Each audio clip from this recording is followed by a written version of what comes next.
Hi everyone, welcome to the first of 3 audio recordings that I'm doing for the November Celestial Timings. This is Kaylin Castell. I was out walking the other morning and I got this clear message to offer a brief audio message with the November timings to highlight some of the events that are taking place.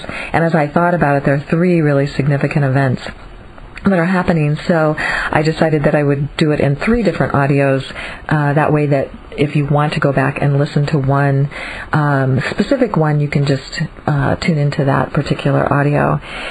So one of the things that's been happening for me is in recent sessions I've been doing for people who are Celestial Timing subscribers, when I go to describe certain things that are happening and how it connects into their chart, it really helps them to hear it again as well as to be able to read it.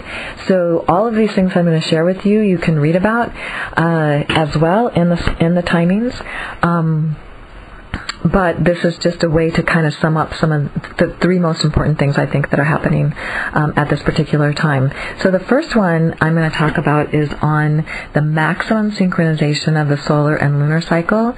There's an article that Daniel Gemario wrote explaining this. That's located on the Shamanic Astrology website. It's under Astrological News. And if you are someone who gets the Shamanic Astrology newsletter, you can sign up for it on the Shamanic Astrology website. This article was also sent out to the subscribers.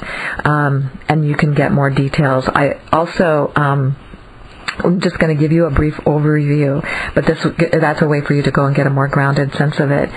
So what's happening is we are in a time period from the September equinox to the December solstice of having 4 full moons, and this is actually the original meaning of a blue moon. I wrote an article called Understanding the Blue Moon, which is also on the Shamanic Astrology website. It's also on the Celestial Timings website, and there will be links from the November timings to take you to these articles as well.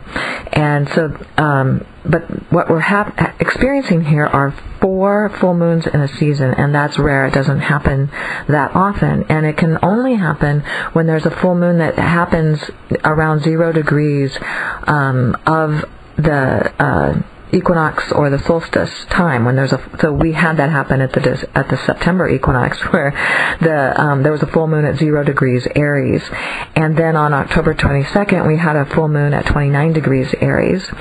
So we had 2 full moons in the same sign.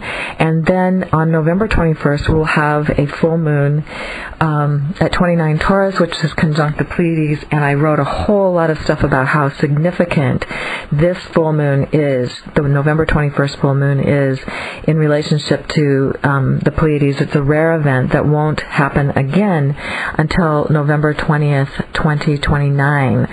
So we'll have some others that come close, but this was the closest and the most powerful one, because it's also happening within 4 full moons in the season. The last full moon that's happening right before the December solstice, within hours, is going to be at 29 Gemini on December 21st, and it's also featuring a total lunar eclipse. So this is an amazing time, really worth paying attention to, and I'm hoping that everyone will take time to be with the full moon on November 21st with the Pleiades, and just to know that the Mayans were tracking the sun conjunction of the Pleiades in the days of no shadows. It'll be the days of no shadows when the full moon happens with the Pleiades, November 21st. It's a window of a few days, and that's all explained again in the November timings. So have a fabulous, wonderful, magical full moon experience, and I will be sharing about the Venus Heliacal Rise as well as the 4 planetary stations that are happening in November in the next audios.